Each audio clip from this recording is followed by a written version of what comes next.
Nah, saudara, hari ini kita kembali kepada topik yang baru, tetap di Buaro, yaitu kebaikan.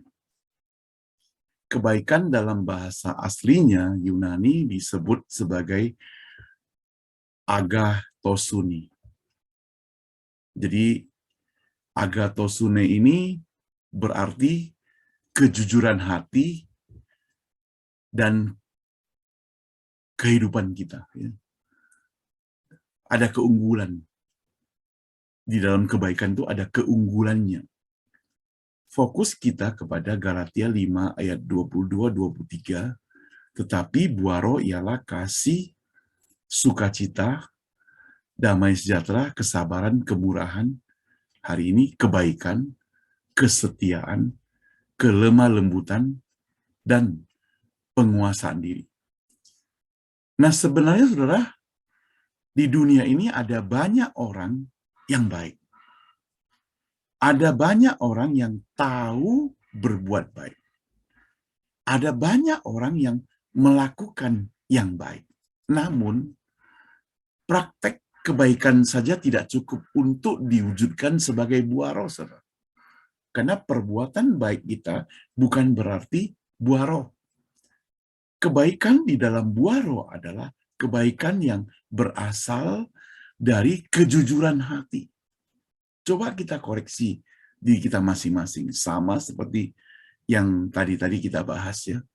Selama ini kebaikan yang kita lakukan, apakah sudah dengan kejujuran hati? Jangan-jangan kita telah banyak melakukan kebaikan, namun kebaikan kita itu kita lakukan dengan tidak jujur. Hanya pingin supaya orang lain lihat. Hanya sudah terkadung kita berjanji sama orang.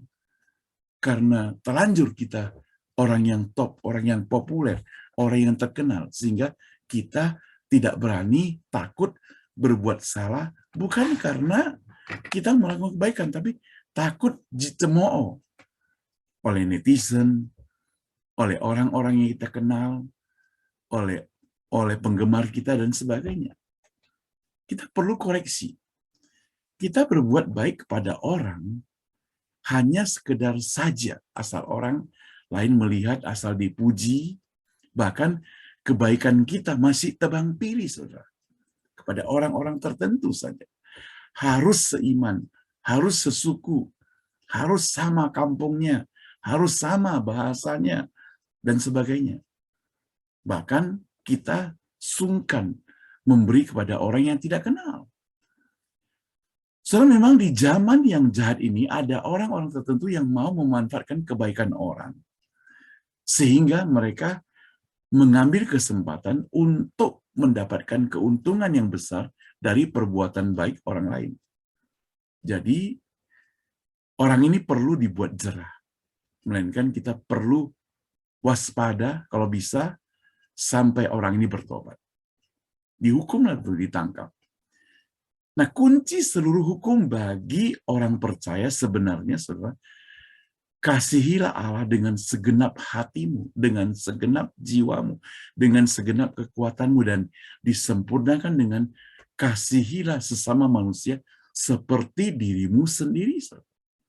Nah, jikalau kita sudah demikian, maka kebaikan yang kita mesti lakukan harusnya menyeluruh. Bahkan terhadap musuh juga kita perlu dan mesti melakukan kebaikan. Lukas 6:27 mencatat, tetapi kepada kamu yang mendengarkan aku berkata, kasihilah musuhmu, berbuat baik kepada orang yang membenci kamu. Perhatikan juga Roma 12:20. Tetapi jika seterumu lapar, berilah ia makan. Jika ia haus, berilah ia minum.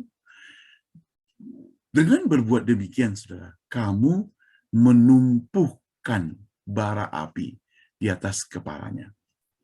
Roma 12:21, janganlah kamu kalah terhadap kejahatan, tetapi kalahkanlah kejahatan dengan kebaikan, saudara.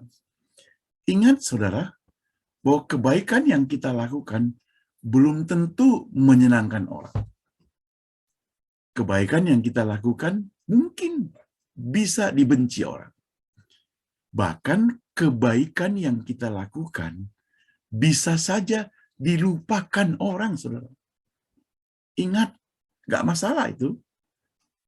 Karena apa yang kita lakukan dengan kejujuran. Walaupun kebaikanmu dilupakan, walaupun orang membalas kebaikanmu dengan kejahatan, tetapi bagimu itu biasa saja. Kenapa? Karena Tuhan yang memperhitungkan. Yang penting kita percaya bahwa Tuhan tidak pernah membalas dengan kejahatan. Nah, saudara, Galatia 6, 9-10, kalau saudara mau baca, namun kebaikan yang berasal dari kejujuran hati pasti diperhitungkan oleh Tuhan. Oleh karena itu, supaya hidup kita berbuah, maka jangan jemu-jemu. Itu dikatakan dalam Galatia. Jangan jemu-jemu, jangan bosan-bosan, jangan kapok-kapok berbuat baik. Jangan kapok-kapok berbuat baik. Saudara, kalau Anda hari ini sering berbuat baik dan balasannya tidak baik, balasannya mungkin kebencian, firman Tuhan katakan, jangan jemu-jemu, jangan kapok-kapok, jangan berhenti, jangan sampai lelah, jangan sampai tidak berbuat baik. Oke, sampai ketemu saudara. Berbuat baiklah senantiasa. Amin, saudara.